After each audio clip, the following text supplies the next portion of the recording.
Hey, good evening everybody. Tonight I'm going to show you how to make maple caramels. For people that follow my channel regularly, you'll notice that this recipe is nearly identical to the maple toffee. And that's the point. When you're doing candy making, all you need to do is change one ingredient a bit and change the temperature a bit, and you've got a completely different recipe. And that's what I'm doing tonight.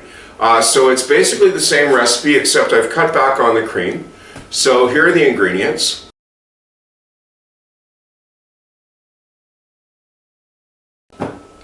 So what I'm going to be doing is using half instead of 1 cup of whipping cream. And instead of cooking it to 250 like I did for the toffee, I'm going to cook it to 238 degrees Fahrenheit. And one thing I did learn from making these with the test caramels, they tasted great, but they did spread a little and they didn't wrap too well in parchment. I mean, you can try it at the end. So what I did tonight is I got these cute little baking cups that I'm just going to like put the squares in after, so even if they spread a little, it'll still look okay. So what you're going to need is a candy thermometer for this for sure, and a heavy bottom saucepan. So let's get to the stove. So just combine all the ingredients in the pan. Last thing in is the maple syrup. Well, it doesn't really matter. It just looks nicer this way.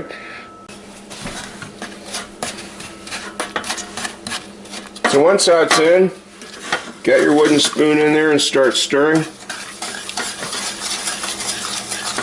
If there's any lumps in the brown sugar, make sure you press them out with the spoon before you turn on the heat. Yeah, that's looking alright, so I just turn the heat on to medium. And make sure that you've got it centered over the burner if you're using gas, to make sure that you don't have any flames going up the side.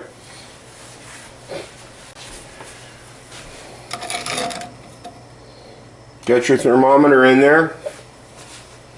Mine doesn't have a clip, but it does stay. Though if you do have one with a clip, I suggest you use that. And just closely watch that. It'll be pretty boring at the beginning, but it goes pretty quick near the end. So I just took a look at it. It's getting close to 220. Now you always have to measure this at eye level. And just a word of safety here at this point, always make sure that you don't have pets or small children running around the kitchen, because hot syrup can burn quite badly. And also take your temperature readings at eye level.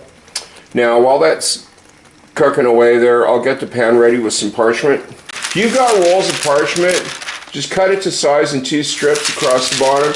If you have pre-cut sheets like I do, here's a trick I've got. Just cut it in half, turn it over, just roughly measure it, crease it, and from your crease, fold that over.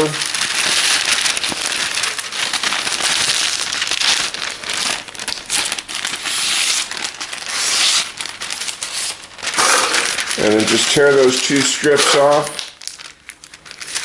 or cut them if you got scissors. I have some somewhere.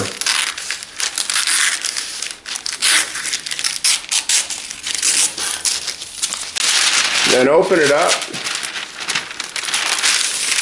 and just tear it down the middle. Close enough.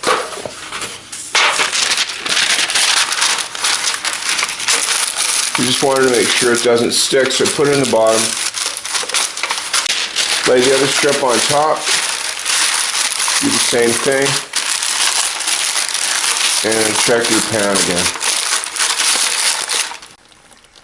It's 224 right now, and provided it's not going to boil over, candy making actually is kind of boring, because you're basically sitting here just staring at the thermometer waiting for it to go up. But it's really slow at the beginning and it goes really quick at the end, so you should never walk away from your hot syrup. I lined up the camera so you can see exactly what I'm seeing. And I zoomed in so you can get a good look at a candy thermometer up close, which is nice because I'm not that close to it. It's I'm kind of zoomed back all the way here, but let's get back in. Oops, that's a little too far.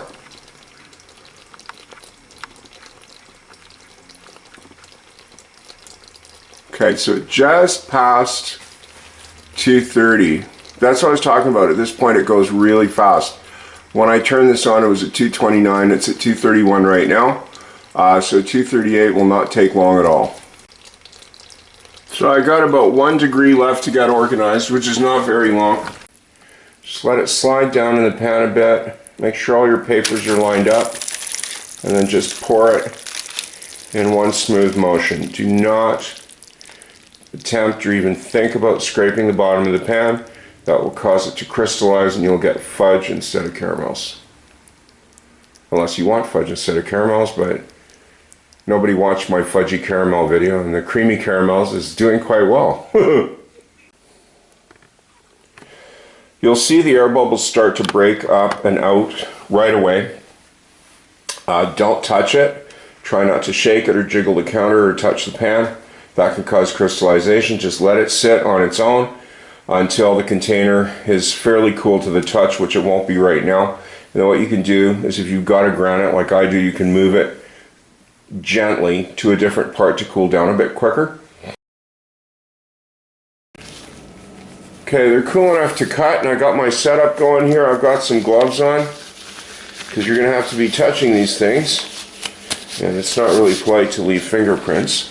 Now, aside from the cleaver, I've got just a butter knife with some butter, and what I'm going to do is I'm going to just spread this on the paper towel. You might find it unusual buttering a paper towel. The reason for this is so I can butter the cleaver, because these are really sticky, and whenever you're cutting sticky candy, what you want to do is you want to grease it. So what I'll do is I'll just get a bit of butter on the cleaver, and I've got enough on the towel that I can get some more when I need it. And I'll just leave this on the side for now. So just take this out of your pan. And you'll notice there's just like little flakes on the side there. And just carefully peel that off. You don't want to be leaving any paper in the final product.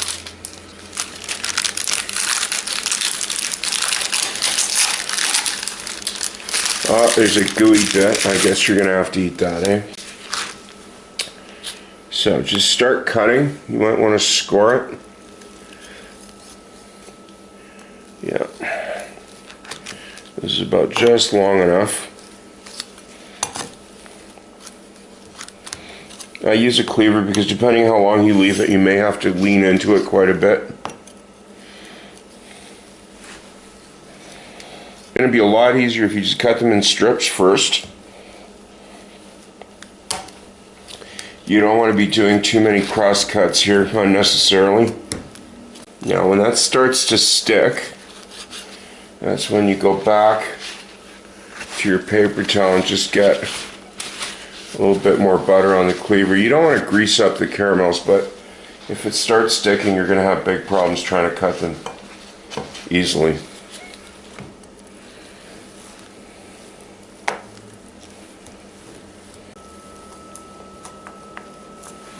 So just cut them in squares like that. Yeah, and don't leave them on top of each other, they will stick. Oh, and a word of advice here, don't put these on a plate. I figured it would be easier last night. I stuck them on a corral and they just would not come off. I had to get a knife to pry them off for some reason. Cutting board seems to be no problem though.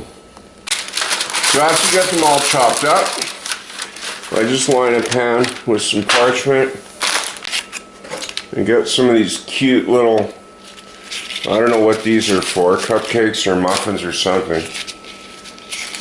But they work really well for candies as well.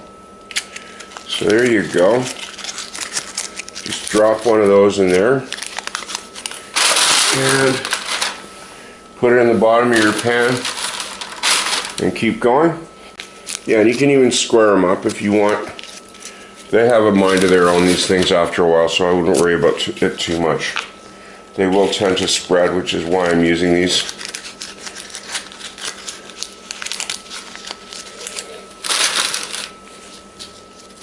Now, if you happen to be able to lay your hand on a candy box at your local craft store for giving these away, it makes a very nice presentation and quite a nice gift, you know, because honestly speaking, it's really hard to find candy of this quality at a store, and it shows a little time and effort on your part. I personally am not a fan of gift certificates. I figure if you're going to give somebody a present, you should put a bit of yourself in it, eh? So there's the first layer. Now, it's up to you. You should either be able to sit them in, but they probably will stick, so I'm going to actually just put another layer of parchment on top of here. I think if I'm going to keep going, I might need more than one layer.